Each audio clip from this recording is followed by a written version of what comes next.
We got a Titans mock draft live coming at you right after the bumper.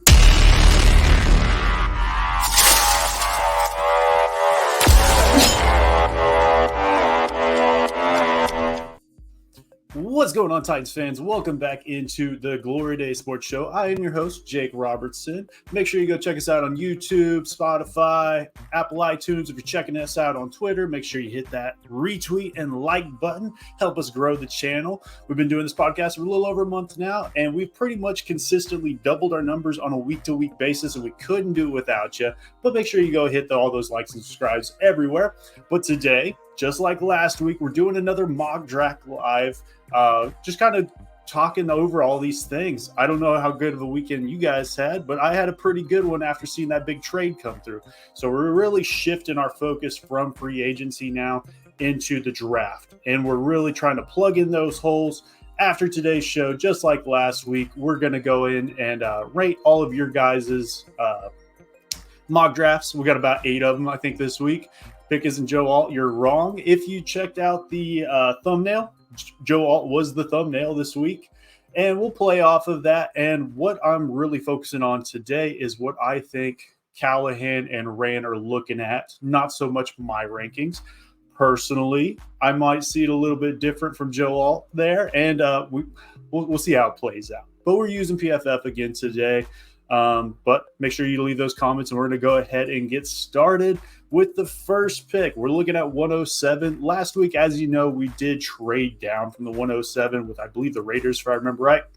So here's how it's playing out. We got Malik Neighbors, Joe Alt, Brock Bowers. Those are the big 3 that we're going to see a lot in these mock drafts for the Titans going forward.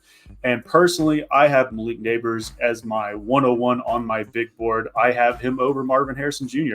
And Joe Alt. I really have the big 3 at the wide receivers over any of the tackles, which I personally have Olu Fashanu as my number 1 tackle, and really did more of a deep dive over the weekend just to reconfirm that. Watch the Michigan game again, watch the Ohio State game again, and it just furthered my ranking on Olu.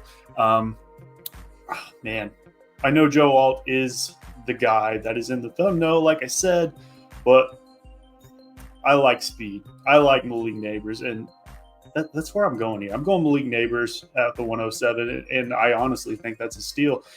As far as these tackles go, Joe Alt might be the consistent OT1,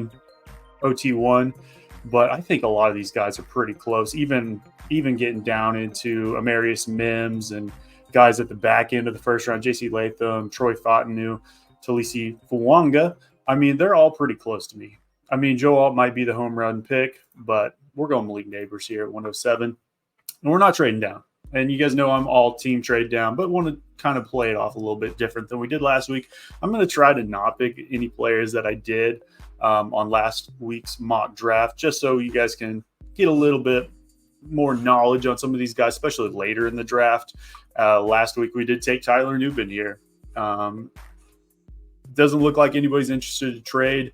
So if you guys are, D Good said, hey, it's unsubscribe. No problem with that. I don't like the idea of taking a linebacker here. I think Peyton Wilson is my linebacker 1, but I have an early 3rd round grade on him. And it just kind of talks about where these linebackers are this season. And I know it's probably the biggest need outside of left tackle here, but we didn't fill left tackle in that first round. So it becomes even more of a need. So let's go and see what's open here. So, I mean, Jordan Morgan, he's that next tier maybe, but he might be in a tier all by himself. Dude has 2,400, almost 2,400 snaps at left tackle at Arizona over the past 3 years, and has consistently gotten better there. The biggest concern really coming out was, what is his arm length? I think he had like 35-inch arms. He has good arm length, maybe not the overall athlete that you might not want to get there, but he, as far as hand placement goes, he might be the best in the draft. I love what he does there. I don't mind having him at LT. So, and I think Bill Callahan can do great work with him. Karan, not a huge fan. He dominated at Yale, but there's a lot to be learned there. And Blake Fisher, obviously Joe Alt's running mates. right tackle only. Patrick Paul, I really have he just doesn't have an anchor. That's the biggest thing. He's got the size, the length, and maybe Callahan could get him and mold him into a great pass protector at the next level. And the Dominic Puny, obviously, he's going to have that connection with Fuchs or whatever you call him, who's going to be a offensive lineman assistant. But I'm going Jordan Morgan here. I think we just solidify Will Levis's blind side there. I don't mind it. I think he can be an above-average tackle in the league very early, and really isn't that you're not going to have to mold him. You're going to pretty much get a day one starter, I think, there. So here we are, 4th round, 106. We've cleared up a lot of on the offense. We could look back to the defense here and really look and see. Go defensive line. I don't mind taking that here in the 4th round. You could get another corner. Obviously, safety is a need. I don't really like any of the safeties here. And we know they're bringing in Chris Abrams-Drain and on a visit that was reported last week. Michael Hall, a little bit younger. Don't mind him on the interior. And I think you're getting him a year earlier than you should. Leonard Taylor. I may have taken Michael Hall last week. Leonard Taylor, uber athlete and is young. I think he's like 20 years old coming out. I think he might be a redshirt sophomore. We can check that. Yeah, he's a sophomore. Great physical traits. Could really become, if I had to pick one of these guys that becomes elite at the next level, it might be Leonard Taylor. And then we know McKinley Jackson, another guy that they're bringing in on a personal visit. I like McKinley. I don't like him here. Maybe around later. We can look at the linebacker, Cedric Gray, Michael Barrett, and then a drop-off, really. I mean, don't like that. I do like Jerry and Jones as well. We're going to go I would go Michael Hall, but like I said, we probably went with Michael Hall last week. So we're going to go Leonard Taylor, pairing up with Jeffrey Simmons, and you got some physical freaks on the interior. High upside. And then we're back here in the 5th round. Christian Boyd, another guy that should get a shout out with those two.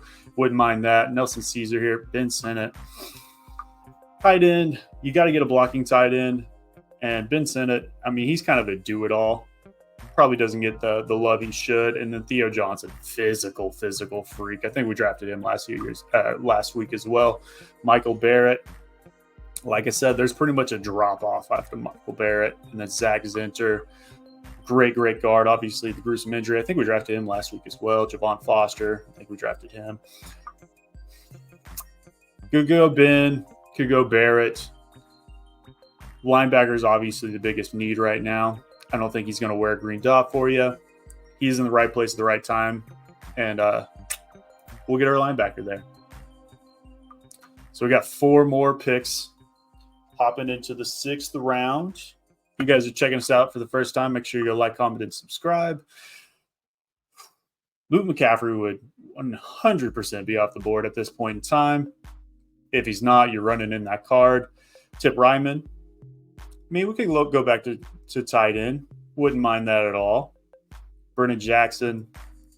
We love Brennan Jackson, of course. We drafted him last week. I can't just pick Luke McCaffrey just because it's not realistic. Tip might be there, though. We're in a good tip.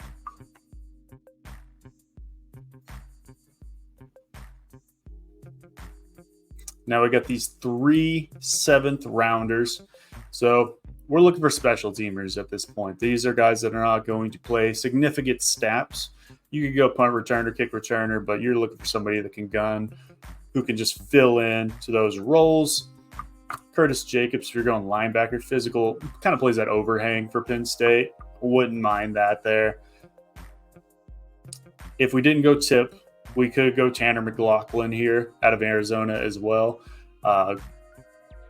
Played wide receiver, and when he transferred to Arizona, switched to tight end. I think he's 6'5", 250 now. Not the blocking that you would want at the position, but dude runs like a wide receiver, has size, can go up and get the ball, could be a red zone target for you. Wouldn't have minded that if we were to switch that. Trevin Wallace, 100% off the board at this point in time. Wouldn't mind going with one of these safeties. And then as of last week, you guys know we went Trey Taylor, who is maybe my sleeper in this draft. He's off the board at this point in time. So we can't go Trey there. Tyler Owens would be very good. I think we're still going safety here, and that's going to be Kenny Logan Jr. This is a guy that really broke out this season, will lay some lumber, might not offer what you want on the back end as a safety. You're not going to put him in coverage a lot, but he can get there in the box and really deliver a big blow, and he's a playmaker. Sometimes you just get those it guys. He has that it, I think. So we're back again. Dallas Grant is one of those guys that could really fit into that role as a great special teamer, I believe. Nathaniel Watson definitely slept on here. This is a guy that could be a first, second down defender for you on the interior. Played very well at Michigan State this past season. Wouldn't mind that. We may have taken him last week, so we might go a different direction. I think Katon's way gone by now. We could go Crumdy. I mean, there's not a lot of like here, personally. Blake Watson could really – I mean, you can pair him up with Tony Pollard, get them in the room together. He can offer that return specialist ability for you as well, I believe. Kind of mulling this over. Yeah. We're going to go Blake Watson here. See how this last pick plays out. Kinsley. Maybe we go depth on the offensive line. We go Kingsley. Iguanu. Don't mind that at all. Played very well at the Senior Bowl. Has great tape. I don't mind going Kingsley there. All right, 252. We got the Chiefs pick here. Get a little multitude of directions, and I mean, we might even be able to get Blake Watson like we were looking at last time. Could also go wide receiver here. Hayden Hatton. I haven't got to Griffin's tape yet. He did have a good testing performance at the Combine. It's a guy I definitely want to go back and watch. Hayden Hatton. Wouldn't mind that. But we're going Blake Watson here to wrap it up. Let's see what we got going on.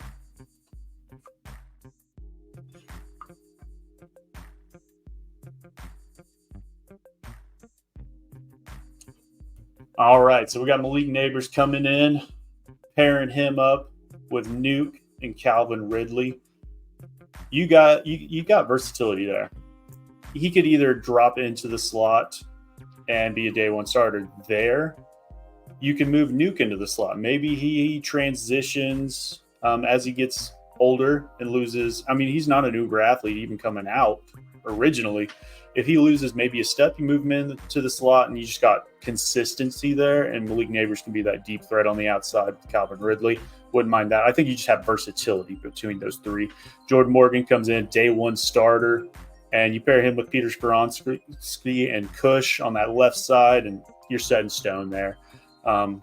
Right side, you're probably looking at Daniel Brunskill at right guard, and right tackle, you kind of got that smorgasbord of MPF. You could put Radence there. Have them battle it out. We could maybe see another free agents come in there and battle with them. Leonard Taylor, going to be a rotational piece with Sebastian Joseph, no day. And Michael Barrett. I mean, he's going to be competing for that linebacker 2 spot opposite of Kenneth Murray. Tip Ryman, you got your blocking tight end. Decent athlete, can come in and compete with Wiley and Chig, and you'll see some rotational of the snaps there. Kenny Logan, I mean, that's a special teamer. I mean, he could eventually maybe get some snaps and rotation there. We know we need depth at safety position, and that's something we didn't really address in free agency yet. Might see change in that, but he can maybe be that safety 3 for you. Maybe not in year 1, but maybe year 2. Kingsley, I mean, you got depth on the interior now. Don't mind that. If Cush goes down, I think Kingsley can come in and be sufficient, even early on. And maybe you have some upside there, too. Maybe he can kick out to guard and play there. And then Blake Watson, you got your RB3. I think Chestnut and Haskins are eliminated from the 53 with that. And Blake Watson can come in and maybe be that return specialist for you as well. So don't mind that. They gave us a B+. I mean, personally, I'd probably give us about a B+ as well there. But I don't mind that. But next, let's go ahead and rank your guys' mock drafts. So let's go and kick that off. It looks like we've got Christian here to start off, and he got Joe Alt at 10, traded down with the Jets. Okay. If the Jets are trading up, they're taking tackle, in my opinion, and they're taking Joe Alt more often than not. So I don't know how realistic there is, but maybe it happens. Wouldn't mind it. Byron Murphy in second, don't like that. Rick Pearsall in third, love that. Kalen King, nope. Tyrese Knight, nope. Brownlee, love it. I mean, then you got the 3 7s. And you picked up a second from the Jets next year. Don't like Anias. I called him a bust earlier last week, I believe. And then you get Tip, the last pick in the draft. Heck yeah. I mean, there's a lot to love. There's a lot to hate. I got to go C. If we came away with it, I could maybe talk myself into it just with the top end of Rick Pearsall and Joe Alt. And Byron Murphy, I have him as the second-rated DT in this class behind Braden Fisk. But I don't know. Putting him next to Sweat at that Texas defense, I didn't like how either of them really used their hands. Byron Murphy is an uber athlete, though. So maybe I'm wrong, and I can't go DT in the second round. I don't care how much of a need it is. I think you can go way down this draft board and get similar production. And it's hard to find just a upper echelon DT in these classes. And we've got one in Jeffrey Simmons. So you just need a running mate for him. And Sebastian Joseph, we'll see what he's got. You got to have one more there, of course. But I don't know if I'm going second round with Byron Murphy there. So next up, we got Anthony Talisi Fuanga at pick 7. I mean, we see Fuanga really flying up a lot of people's boards, and I don't mind that at 7. I mean, I don't hate it. I mean, apples to apples with Joe Alt, Olu. I mean, it's very similar to me. Braylon Trice, I didn't like Trice's game. He's very upright, played very well in the postseason, but the other games, I just didn't like what I saw. Renardo Green in the 4th, I love that. Green is very underrated. Cowling was one of my guys going into the Senior Bowl, but he dropped down further my board than just about anybody other than maybe like a Kalen King, who completely fell off, basically. Marcus Harris, Darius, Dwight Glover, love Dwight in the 7th, and then Josh Wallace. That's fine. This is better than the last one. I'll say that. There's no trades in this one, so it's pretty chalk. But I mean, there's some. Got to give it a B minus. It could be better. Volcano in the chat says, "What's up, man? Do you think we could overachieve this year?" I mean, yes, based on last week, but now we're flying up there. I think it's us in Houston. Going to be competing in this division. Jacksonville, Indianapolis. I mean, they could surprise as well if Anthony Richardson really takes that next step. Indianapolis could be dangerous, and then Jacksonville, Trevor Lawrence has a bounce back season. I mean, it's going to be competitive this year. I wouldn't be surprised at all if we won the division, though, which I would consider overachieving, especially early in this off season. So we got another one here. Oh wait, same one. So this is Kai. Ooh, tiny. And let's go ahead and do this.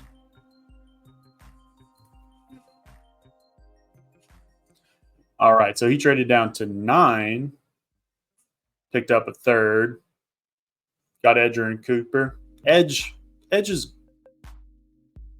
him and Jeremiah Trotter. Those are the two that I think before that or after that, there's a huge drop off. And Edge, I liked his tape. I mean, very, very gifted athlete. He's got the long arm length. Coverage scares me, but I think he could be an early contributor early on. Love Roman Wilson. He's not getting his dues at this point in time, but he's kind of coming up, and you see some rankings coming up where he's wide receiver 4.